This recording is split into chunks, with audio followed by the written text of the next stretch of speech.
जय हिंद दोस्तों। आज मैं आप लोगों को अर्थव्यवस्था में कुछ ऐसे वर्ग हैं जिन पे मुद्रास्फीति के बढ़ने से उस वर्ग पे क्या प्रभाव पड़ता है, आज हम आप लोगों को इसका जो कंसेप्ट है वो आप लोगों को क्लियर करेंगे। मुद्रास्फीति, अगर मुद्रास्फीति बढ़ जाती है तो उस कंडीशन में इस निम्न वर्गों पे क्या प्रभाव पड़ेगा। ऋणी पे क्या प्रभाव पड़ेगा, ऋणदाता पे क्या प्रभाव पड़ेगा, देनदाता पे क्या प्रभाव पड़ेगा, लेनदार पे क्या प्रभाव पड़ेगा, आखिर ये सब होते कौन है, यहाँ पे लाभ है, यहाँ पे हानि है। तो एग्जाम में ऐसे बहुत से क्वेश्चन आते हैं जहाँ पे अगर मुद्रास्फीति उच्च हो जाए, मुद्रास्फीति उच्च हो जाए यानी कि स्टॉक होल्डिंग हो जाए, तो ऋणी जो है, ऋणी वर्ग पे क्या प्रभाव पड़ेगा, लाभ या हानि। तो हमको पहले पता होना चाहिए कि ऋणी वर्ग आखिर होते कौन है। तो मैं आपको ये बताना चाहता हूं कि मान लीजिए कोई व्यक्ति राम है, कोई व्यक्ति राम है और कोई व्यक्ति यहाँ पे श्याम है। अब दो व्यक्ति हो गए, मान लीजिए दोनों आपस में दोस्त हैं। राम ने श्याम को पैसे दिए। श्याम को कितने पैसे दिए? 100 पैसे, 100 रुपए दिए श्याम को।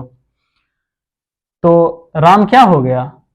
राम हो गया आपका यहाँ पे क्या हो गया, ऋणी या फिर ऋणदाता। सिंपल सी बात है, ऋणदाता हो गया। और श्याम क्या हो गया यहाँ पे? श्याम हो गया यहाँ पे ऋणी हो गया। अब 100 रुपया दिया, तो 100 रुपये दिया तो किसी को ऐसे नहीं दिया जाता है रुपया। तो रुपया देने के लिए इसने, राम ने श्याम से एक शर्त रखा कि 100 रुपये तो दे रहा हूं, लेकिन ये मात्र कितने समय के लिए दे रहा हूं। समय जो है सो उसने फिक्स कर दिया कि 1 वर्ष के लिए दे रहा हूं, इससे ज्यादा नहीं दूंगा। और उसने दर भी फिक्स कर दिया, जिसको ब्याज कहते हैं, कि हम तुमको दे तो रहे हैं पैसा 100 रुपया, लेकिन हमको इस पे 10% का ब्याज चाहिए। इसको 10% का ब्याज चाहिए। ये जो हुआ, ये क्या हुआ? ये हुआ समझौता। इसको क्या कहेंगे? दोनों के बीच समझौता हुआ। समझौता को ही हम लोग बॉन्ड कहते हैं। समझौता आपस में होता है और बॉन्ड जो लिख पढ़ के होता है किसी कागज के माध्यम से, कलम के माध्यम से, उसको बॉन्ड कहते हैं। तो यहाँ पे अब क्या होगा, 1 वर्ष बाद श्याम राम को पैसा वापस करेगा। तो श्याम राम को पैसा वापस करेगा। तो श्याम को वापस करना है तो ये हो जाएगा आपका देनदार, ये हो जाएगा आपका देनदार। और राम क्या हो जाएगा आपका? राम हो जाएगा लेनदार, क्योंकि इसे तो ब्याज लेना है, तो ये हो गया लेनदार। अब इसको 1 वर्ष बाद 10% ब्याज देके इसको कितना रुपया रिटर्न करेगा? राम को करेगा 110 रुपये रिटर्न। ये हुआ इनका समझौता, बॉन्ड हुआ। और यहाँ पे एक टर्म और आ जाता है, बॉन्ड धारक या फिर डिबेंचर धारक। तो जो ये समझौता हुआ, ये किसी दस्तावेज पे, किसी पेज पे या फिर कहीं पे हुआ होगा बॉन्ड। तो वो बॉन्ड कौन रखेगा आखिर में?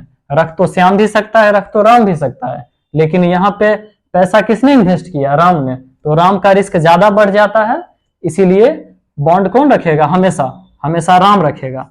रख ये भी सकता है हालांकि, लेकिन असली बॉन्ड धारक ये हुआ, इसने बॉन्ड बनवाया, क्योंकि इसको पैसा देना था।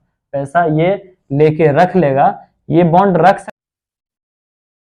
अब क्या होता है कि बॉन्ड धारक तो हो गया राम। अब जब पैसा दिया था तब 100 रुपये था, तब उस पैसे का मूल्य 100 रुपये था। मतलब कि अगर उसे बाजार से 1 किलो टमाटर खरीदना है, 1 किलो टमाटर खरीदना है, तो उसको कितने रुपए पेड करने पड़ेंगे? 100 रुपये। अगले वर्ष क्या हुआ कि इसे ब्याज सहित 110 रुपये मिले और टमाटर का मूल्य हो गया, एक ही वर्ष में 1 किलो टमाटर का मूल्य हो गया 120 रुपये। महंगाई दर को ही तो मुद्रास्फीति कहते हैं।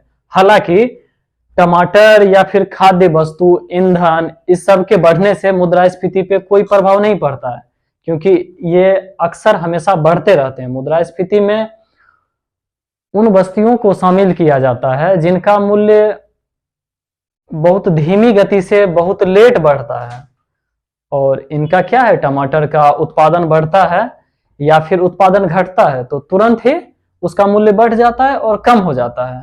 यहाँ पे हम लोग देखें कि 1 किलो टमाटर जो 100 रुपए में खरीदा जा रहा था, अब उसी 1 किलो टमाटर के लिए राम को कितने रुपए देने पड़ रहे हैं, 120 रुपए देने पड़ रहे हैं।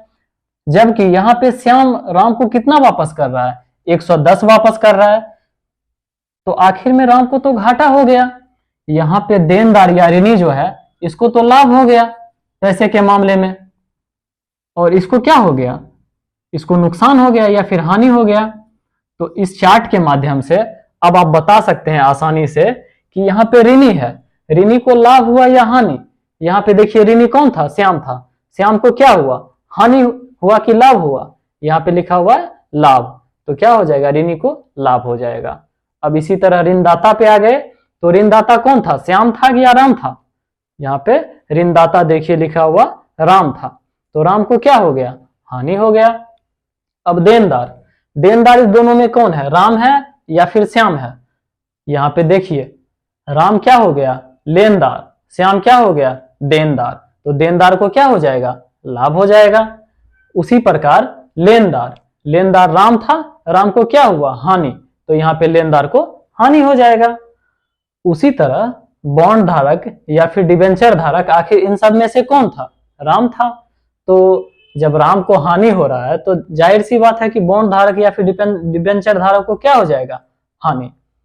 इस तरह से आज हम लोगों ने समझा कि महंगाई बढ़ने से, जिसे मुद्रास्फीति कहते हैं, उसके बढ़ने से इन निम्नलिखित वर्गों पे क्या प्रभाव पड़ता है, आखिर इन्हें लाभ होता है या फिर हानि होता है। जय हिंद। अगर इसमें कुछ त्रुटि लगे तो आप कमेंट के माध्यम से बताइए, उसका पूरा सॉल्यूशन किया जाएगा। मिलते हैं अगले वीडियो में।